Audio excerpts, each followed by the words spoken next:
Kuna hii notion yenye nimesikia na imetrend. Nasema sprinkle. Sprinkle. Sijui wana sprinkle nini? Knowledge.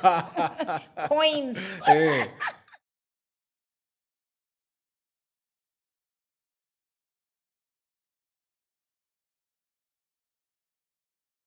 There's a lot of things that we can talk about, and especially with homestays, with what is going on. But the big question is, according to you, what is the role that an individual can play when, meeting a person, not even for the first time, probably even you've been with somebody for some time, you've been talking, you've been meeting. When should this verification and background checks stop, in your opinion? Never. Let me tell you, there's something my mom told me. I was just catching up on matters, relationships, men, and all that. And she said, let me tell you, you think that even now I can say that I fully know your father. I don't. I may know a lot. That's your mom? That's my mother. Akasema, wezi jua mtu through and through. Because why? We keep changing. You're not the same Kingsley that you were 10 minutes ago. No. You see, how I was yesterday, I'm a changed woman today. We keep changing as human beings because of new experiences, just, growth, mindset, encounters, So never feel that you can cast all care to the wind and just be like, now I've stayed with this person for 5 years, 10 years. Namjua. Tunaweza tu certain behaviors start coming up. Inakuwa normal. Enda fungua hiyo file. Tafuta file yake mpya. So you need to keep on suspecting. Imagine, and that's sad, the sad situation right now, and the sad reality. Because look at even the statistics that you were sharing with me earlier, right? Yeah. Mostly it's in marriages, between husband and wife. Hapo ndo unaona wanawake wanauawa. In their homes, right? While they are married, it is their husbands who kill these women. They have stayed with them for a number of years, probably, Very true. And then, I don't know what happens. Maybe the loss of a job triggers them, and then they become violent. So, I don't think there's a place where you can fully say, niko tu sawa. Always keep your guards. Yeah, maybe the degree will change. Certain things will change, yes. But always be observant. Kuna hii notion yenye nimesikia na imetrend. Nasema sprinkle. Sprinkle. Sijui wana sprinkle nini? Knowledge. Coins. And people are getting into this movement and all. I don't know much about it, and but but what I've heard is that basically it's the good life. To what extent can somebody reach for that good life? Is it at the expense of your life to reach that good life? I always tell my viewers and my peers and my friends, trust the process. I've heard you say it many times. Trust the process. Tuongelesha hao ladies. I'm sure mwalimu ukiwaambia watasikia.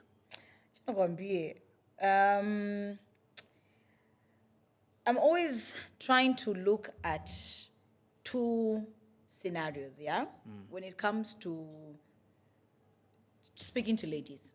Because I get it. We all want that soft life. Trust me, Kingsley, I'm working hard now so I can have that soft life. So, I know for a fact that we women are working harder now than we ever have in history. When it comes to career, getting that life that we want, the whole independence, vibe and everything. So I understand why a lady would say, you know what, me, I'm so done. Like, I'm tired. I've been that chick where I'm just like, I'm tired. I want someone to come and just take care of me and all these expenses. I don't want to wake up at 3 a.m. thinking of all the bills I want to pay, Kingsley. I want a strong man who will go out there and fight with the world. Then come back in the evening. you know. And my job maybe is to just, you know, make the homestead a nice place for my king. You understand me? Yeah. But having said that, it's also, yes, a very dangerous world that we're living in. Yeah. You have to really do your homework, even as you're trying to get that person to come and sprinkle on you. Her name is very interesting. Yeah? Yeah. You really have to do your homework. You have to do your research. You also have got to have something going on for you. And this is the part that I think, but you know, even Sprinkle says it. Yeah. But I think maybe the ladies want to ignore that part. Unajua pia ni ile utatake lakini utawacha. Wana filter. Kuna vitu zingine pia nitachukua from Sprinkle zingine nasema hapana, that's not me, you know. Yeah. But she even says, have something going on for you. Even you, be busy so that you can even afford to go to these places, to position yourself strategically, so that somebody can approach you. Yeah. All right? Have standards. Okay? Even you be like, me, I'm not here to just go home with you on day one. Know what you will say to get yourself out of that sticky situation. But still, let it be known that these are my standards and this is how I move. So if you will move like I do, then fine, we can meet somewhere in the middle. If you want very fast, Nini, I am not an escort. I am not a prostitute that you pay for that night. That's not who I am. What I want, yes, is a provider man. I want somebody that I can even be in a marriage with. Because she even advises, listen, there are those who want to get married. And if this is your goal, then you also need to have something going on for you. Even as we speak, Madam Sprinkle is over there endorsing big brands. You know? And she said, it's because I didn't want to work for someone. I didn't want to feel the pressure of going into corporate world. I want to have my thing. That's why she even started her YouTube channel. That's why she even started now even her merchandise that she's selling across the world. Yeah. So there is a way you can have it both, whereby you can still earn your own, earn your keep, not under the pressure of you have to be employed somewhere, still be married, have children, and live the soft life you've always wanted. But I feel the majority maybe of the girls who watch her videos just are focused on, I just want somebody to give me the money. If you listen to her, you're able to understand that it's bigger than that. It's about empowering yourself as a woman. It's about you having your own, but not, if you want out in terms of, I don't want to be 24/7 working. Yeah. Higher sour. This is how you get out of it and get somebody now to come and put you in their home as a wife and have your things provided for, but you still have something small going on for yourself, so that you're also not, your life is not his life. Okay. You get me? I mean, she even talks about, listen, ebu usikae na huyu mtu wako 24 hours a day. Toka, go with the girls, hata ya kumiss. I feel, hey, ka jealousy kidogo, hey, mtu wangu uko wapi? Rudi sasa home, unaona? Yeah. I like the movement, I like the vibe, but it comes with fully understanding who you are and also taking exactly what she's saying and not formulating something else. Selective listening, na ile yenye wana select labda si kitu. This is a huge topic, and nataka tuangalie reasons why tunafikaje tu hata kwa point yenye now we are having, ladies yenye tumeona being killed. What could be the trigger? Maybe on my own accord, labda, I can put it probably ni mambo to do with our environment and upbringing, the culture. Rationalizing these small things, tumezoea. Sometimes unakuta, and I've seen somebody's talked about it somewhere, I don't know, I've forgotten the name. But you find that, tuseme in a couple setting, husband and wife, tuseme wife ameenda kwao, ameenda kushtaki the husband. Ati yo husband yangu amenisukuma ama amefanya nini? The first question, ulimkosea nini? That's always the first question. Or vice versa, of course. Okay, the men, kuna men pia wanapigwa, but for men they don't speak up. So unaona kila mtu akona role yake pale. Yeah.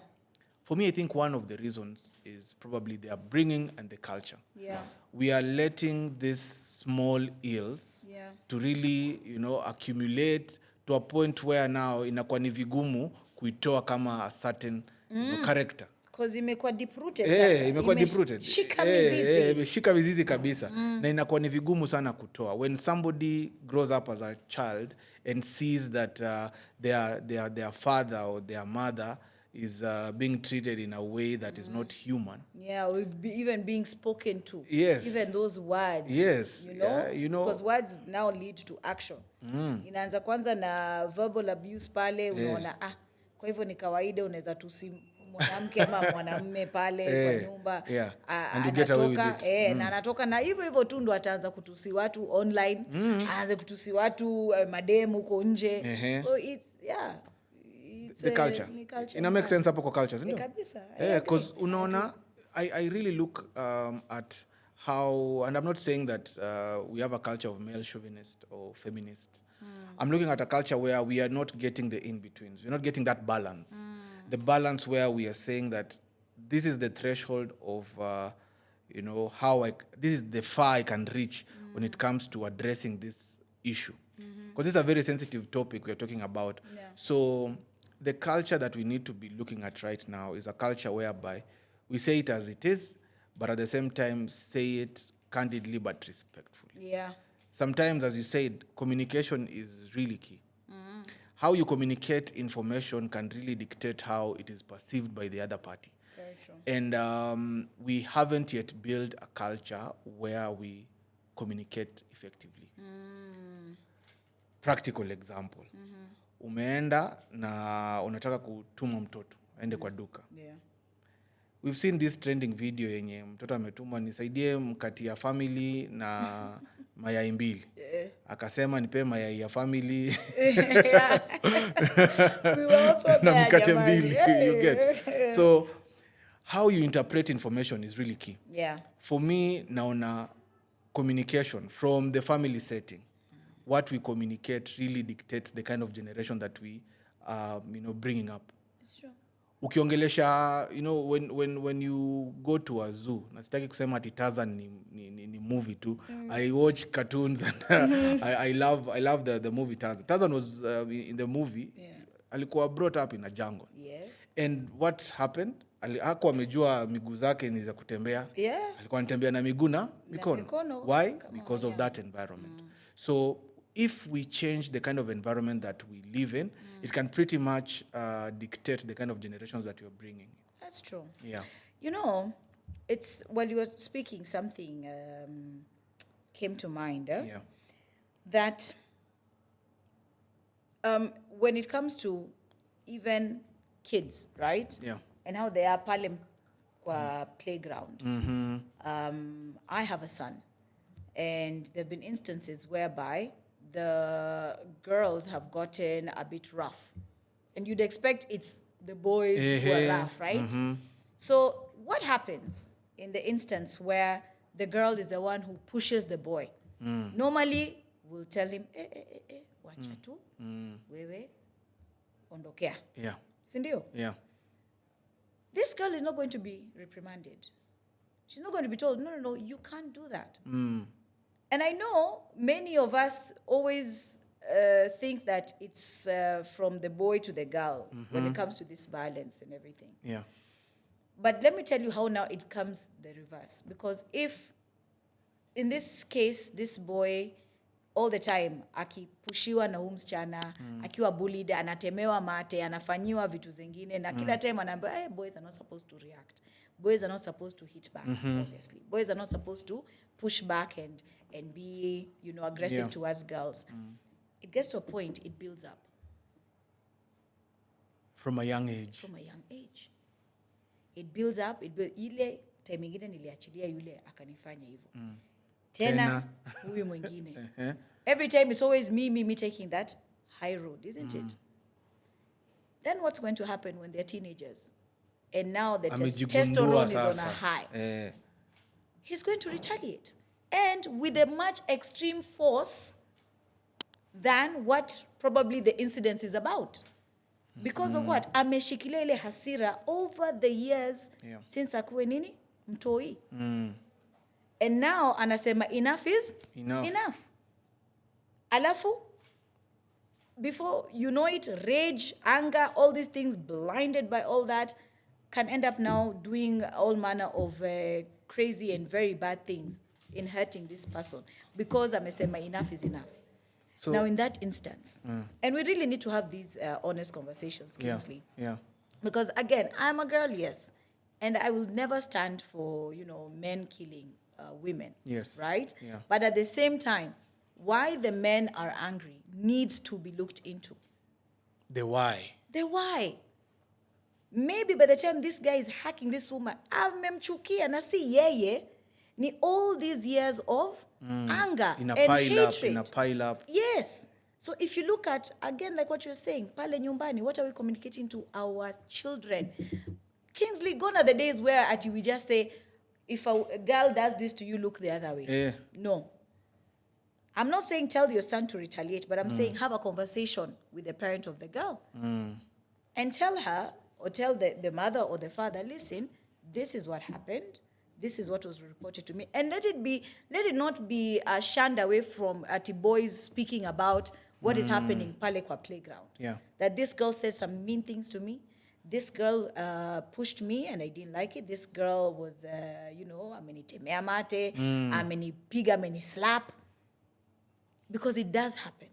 And let me tell you, my eyes have been opened since I became a mom, and now my son shares these things to me. And I feel it is my sole responsibility to also speak on it.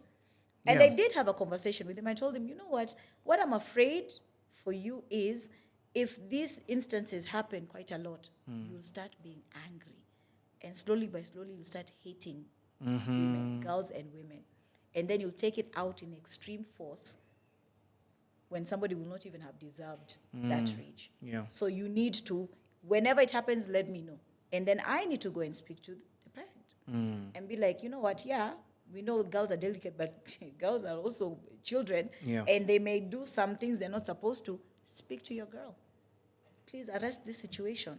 Let us have those honest conversations in our neighborhoods, because that is how the boy child anaanza kuwa na hiyo hasira and then takes it out on the next. That's what we call in the military when I was there, chain of command. How you pass that information, and, as much as anapitisha ujumbe na akiona results out of it, then anakuwa more, inakuwa mazoea sasa. Yes. So that is an avenue where ana release the tension and now building trust. Exactly. Because what I'm seeing here is gradually, generally the boys and the girls, we lack the element of trust. Paka inafika mahali, we lack even the element of trust on ourselves, where we don't trust our actions. Sometimes it can be extreme. But what I'm looking at here is now the way you've said, things piling. Yeah. Slowly, they're piling. Psychological. Na hakuna mahali hiyo pressure inatoka. Yeah. Wakati imejaa na now you can't contain it, when you're exploding, inakuwa extreme. And boys are generally stronger now. Ongeza sasa hizo. Testosterone ni mingi. Ongeza sasa hasira hapo ndani. Chaos. Terrible. It is something that, we really, as you said, we need to have frequent conversations about it. Because pia tuliona, sijui ni wapi, there's somebody who was battered because hako amepika ugali. Na akapigwa proper juu ya food. And these are things that, people make memes of. Sema Kenya kuna content. Yes. People just brush it off. Kenya tuhami.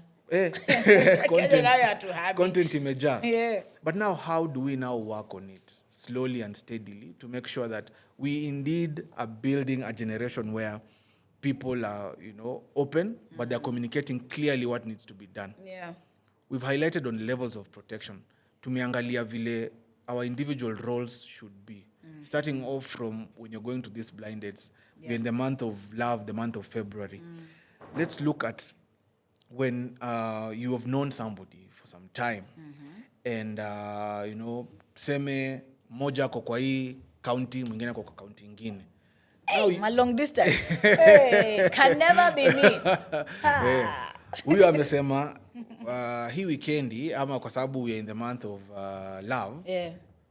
Safiri kuja mahali penye mimi niko. Na kwa sababu hutaki kuja kwa nyumba yangu, tuende kwa short homestay. Okay. What can somebody look into? Mmejuana na huyo mtu. System team. Haki si tutaenda tu. Sasa utafanya aje na unapenda huyu mtu? Unapenda huyu mse. Utaenda tu ukihope that akuendi kuharibika huko. I'm hoping right now with the measures that have been put in place, it's going to give that layer of, protection where somebody knows they have to leave their ID and register, put the details in and whatnot, CCTV cameras. You still have got to say, where you're going to be even as you travel out of town. Hata kama unajua huyu mtu. Na pia unajua a lot can also happen along the way, kwa barabara. So it's always good to again talk to your peers, your friends, your siblings, and let them know I'm going out of town. I'm going to meet my person at this place. This is the place we're going to be staying at, and all that. You still have got to have that, individual responsibility. And then you just hope for the best. Unaachia Mungu. Tunaishi kwa it is my grace, bwana. Sasa utafanya nini? Unless you have more things you can add on to that. Sijui. So vile mimi usema like naongezanga vitu zenye probably atuangaliange. When you're going to a place and that place is new to you. Travel light. Rola. I packs like four people for one day. Travel light. Traveling light haimaanishi tunabeba you know the period of time that you'll be there. So unabeba vitu zenye zitakusustainisha pale. Okay. As you're doing that also know what you have carried. Okay. Yeah. Tell me more. What do you mean? Wewe jua unabeba. So unaenda pale umebeba iPad yako, uko na simu yako, umebeba laptop ya job na laptop yako personal, umebeba viatu sijui pea ngapi nini, ni baggage. So taking stock of what you're carrying when you're going to those places inakusaidia kuwa focused on yourself. Okay. And also understanding the surrounding your place unaenda. So traveling light inasaidia sana. Because when it comes to getting away from situations that probably are not working well, you don't stand to lose a lot of things. Okay. Kamata hiyo bag yako ukitoka. Kama umeenda. Mbio. Okay. Then sharing information. To what extent do you give that information about yourself? Because mtakuwa pale for long, but how are you protecting your information? Because information is power. Yeah. So you find you're going to meet somebody that probably you've known for some time. This is a person you've been with. Yeah, but you're more comfortable. Yeah. But you still have the onus of protecting that information. Okay. Personally identifiable information, PII, is very critical. Usishare tu information. Unasema paka vile una save hapa, huwa unafanya hivi. These are my plans za kufanya nini. Unaona hata sprinkle anasemanga hivyo. Nakwambia. So protect Biblia yetu. Protect your information. Don't tell them everything. Yeah. It's it true. goes both for the men and the ladies as well. Yeah, true that. Protect your information because huyu mtu akiwa na information about you, then akona power. Kweli. That is where unasikianga blackmail. Yeah. Unaona? Kwanza. Sema. Umenikumbusha kitu. You know, when you go to some of these ninis, like you've said, short home stays, and then this person probably utampata hapo. Yes. You don't know kama meka hidden cameras. Tutajuaje jamani Kingsley? Yeah. Because let me tell you, Maina. Umonge story of blackmail. Ukanikumbusha, for especially those of us in the public figures. Yes. We're public figures.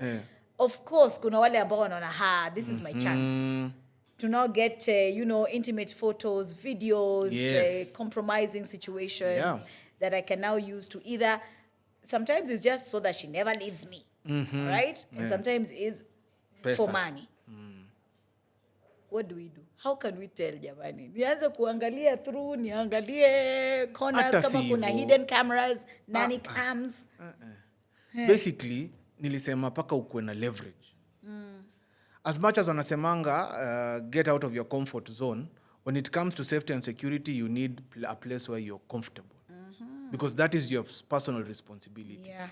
Umeambiwa kuja mahali fulani outside the county that you're comfortable with. Yeah. Inform the people who are there. Get to know, because I'm sure hii Kenya huwezi kosa classmate wako ama rafiki wako wa kitambo mwenye kwa mahali fulani. And before you plan, isikuwe kitu spontaneous. Akuambie in advance. Okay. And the places that you go and you choose, hizi ni mahali ambapo, make sure wanafuata hizo procedures zenye zimekwa. Because it's called plausibility. You're able to trace back. Yeah. Umeenda mahali kwa homestay.